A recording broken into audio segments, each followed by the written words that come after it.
Break के बाद आप सभी का स्वागत है। तो बड़ी खबर, बसपा सुप्रीमो मायावती की आपसे कुछ देर पहले प्रेस कॉन्फ्रेंस हुई, प्रेस कॉन्फ्रेंस खत्म हुई और प्रेस कॉन्फ्रेंस की जो बड़ी बातें हैं वो आपको एबीपी गंगा बता रहे। देखिए, यूपी में जंगल राज बन चुका है और यूपी में मौजूदा सरकार को नसीहत भी दे दी कि कैसे बीएसपी की राह पर उनको चलना चाहिए, कानून व्यवस्था कैसे हमारी सरकार के वक्त में अच्छी थी, कैसे कानून का राज था हमारी सरकार में। और इस वक्त तो ये स्थिति है कि क्रिमिनल एलिमेंट उनको बचा रही है सरकारें। अंतर देखने को नहीं मिलेगा। आप आजमाई पार्टी को वोट दें, गलत करने पर हमारी पार्टी अपनों को भी नहीं बख्शते, उन पर भी एक्शन लेती है। लेकिन इसमें सबसे ज्यादा गौर करने वाली, जिस पर गौर खुद मायावती ने भी उस पर ज्यादा जिन बातों पर दबाव दिया, वो यही था कि ब्राह्मण समाज के वोटों की खातिर प्रतिमा लगाने की बात कही जा रही है। उनका यह कहना है कि वास्तव में प्रतिमा पूर्व के शासनकाल में लगानी चाहिए थी, उन्होंने सपा को कहा। अब यही सवाल फिर मायावती से भी पूछा जाएगा कि पूर्व में आपकी 4 बार की सरकारें, आपने खुद बताया, तो ऐसे में आपने क्यों नहीं तब प्रतिमा बना दी। खबरों में आगे बढ़ रहे हैं। लखनऊ से बड़ी खबर, कानून मंत्री ब्रजेश पाठक की तबीयत बिगड़ गई है, जो कोरोना पॉजिटिव है। इस वक्त बड़ी खबर, लखनऊ से कानून मंत्री ब्रजेश पाठक, उनकी तबीयत बिगड़ गई है और सांस लेने में तकलीफ के चलते उनको पीजीआई में इस वक्त भर्ती करवाया गया। ये बड़ी खबर मिल रही है। खबर बहुत बड़ी है। कोरोना पॉजिटिव आने के बाद से ही वो होम आइसोलेशन में थे और होम आइसोलेशन में थे। चूंकि अब जानकारी मिल रही है कि सांस लेने में उनको तकलीफ हो रही है, लिहाजा उनको पीजीआई में भर्ती करवाया जा रहा है। शैलेश अरोड़ा हमारे संवाददाता और ज्यादा जानकारियां देंगे। शैलेश, इस वक्त कहां पर है ब्रजेश पाठक और कैसी सेहत है उनकी? राजीव, देखिए 5 अगस्त को कानून मंत्री ब्रजेश पाठक के कोरोना पॉजिटिव होने की जानकारी सामने आई थी और इसके बाद जब उनके पुष्टि हो गई तो उनको होम आइसोलेशन में रखा गया था, क्योंकि उनमें सिम्टम्स इस तरह के नहीं थे कि उनको अस्पताल में ले जाने की जरूरत पड़े। इससे पहले उनके परिवार में उनकी पत्नी और बाकी लोगों की रिपोर्ट भी, कुछ लोगों की जो साथी पॉजिटिव आने की बात आई थी और उसके बाद ही होम आइसोलेशन में थे। कल रात से ही उनको सांस लेने में कुछ समस्या की बात सामने आई, जिसके बाद उनको पीजीआई में आज भेजा गया है। हालांकि वहां पर डॉक्टर की माने तो हालत कोई चिंताजनक नहीं है, हालत स्थिर है। हल्की सी सांस की दिक्कत थी, लेकिन प्रिकॉशनरी उनको वहां पर आईसीयू में रख लिया गया है ताकि किसी तरह की समस्या ना हो। और अगर हम देखें तो कोरोना की वजह से इससे पहले भी डॉक्टर महेंद्र सिंह जो कैबिनेट मंत्री हैं उनको भी पीजीआई में भर्ती किया गया।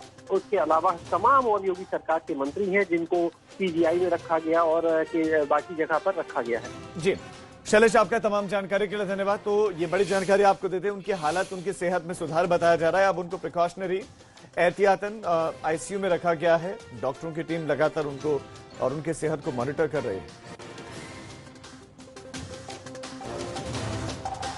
कानून मंत्री ब्रजेश पाठक, उनकी तबीयत बिगड़ी है और सांस लेने में कुछ तकलीफ हुई। पहले वो असिम्टोमेटिक थे, किसी तरह के कोई लक्षण नहीं थे, लेकिन होम आइसोलेशन में चूंकि थे तो ऐसे में सांस लेने की जब समस्या हुई तो अस्पताल में लाया गया। उनको पीजीआई में इस वक्त भर्ती हैं और अब ठीक बताए जा रहे हैं, लेकिन एहतियातन अब टीम वहां पर मौजूद है। डॉक्टरों की जो निगरानी रख रहे हैं, उनकी निगरानी में वो है।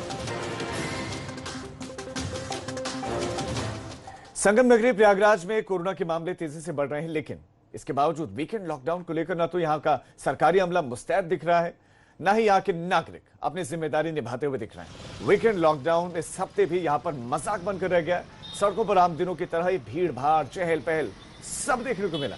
आप ये स्थितियां, तस्वीरें देखिए।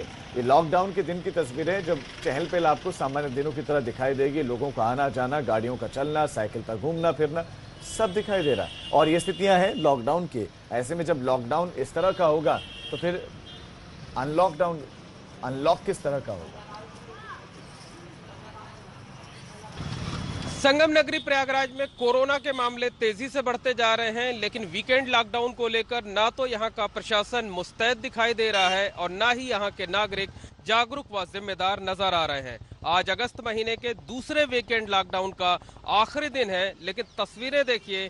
तस्वीरें हैरान कर देने वाली हैं, परेशान कर देने वाली हैं, चिंता में डालने वाली हैं। इस वक्त हम मौजूद हैं प्रयागराज के मेडिकल कॉलेज चौराहे पर और यहां आप आम दिनों की तरह ही चहल पहल देख सकते हैं।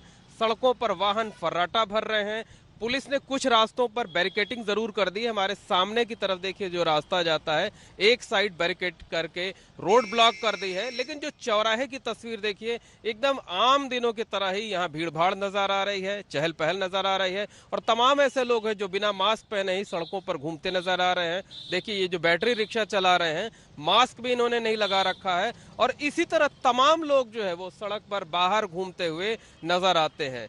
तो साफ तौर पर कहा जा सकता है कि जो प्रशासन को अपनी जिम्मेदारी निभाना चाहिए था, रोक कर लोगों को पूछताछ करनी चाहिए था और बेवजह घर से बाहर निकलने वालों के खिलाफ कार्रवाई होनी चाहिए, उन्हें वापस भेजा जाना चाहिए। लेकिन सारे जो प्रशासनिक इंतजाम हैं, जो सरकारी अमले की व्यवस्थाएं हैं, वो सिर्फ कागजों तक सीमित है। और अगर नागरिकों की बात करें तो प्रयागराज पढ़े लिखे लोगों का शहर कहा जाता है, बुद्धिजीवियों का शहर कहा जाता है, लेकिन इसके बावजूद जिस तरह से बेपरवाह होकर लोग सड़कों पर नजर आ रहे हैं और कई बार तो इस चौराहे पर इतनी भीड़ हो जा रही है कि जाम सी नौबत हो जा रही है।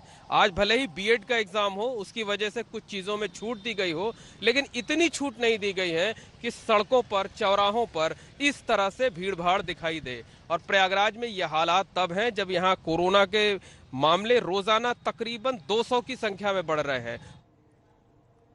तो प्रदेश प्रेस में फिलहाल इतना ही, लेकिन उत्तर प्रदेश और उत्तराखंड की तमाम खबरों के लिए आप देखते रहिए एबीपी गंगा, खबर आपकी, जुबान आपकी।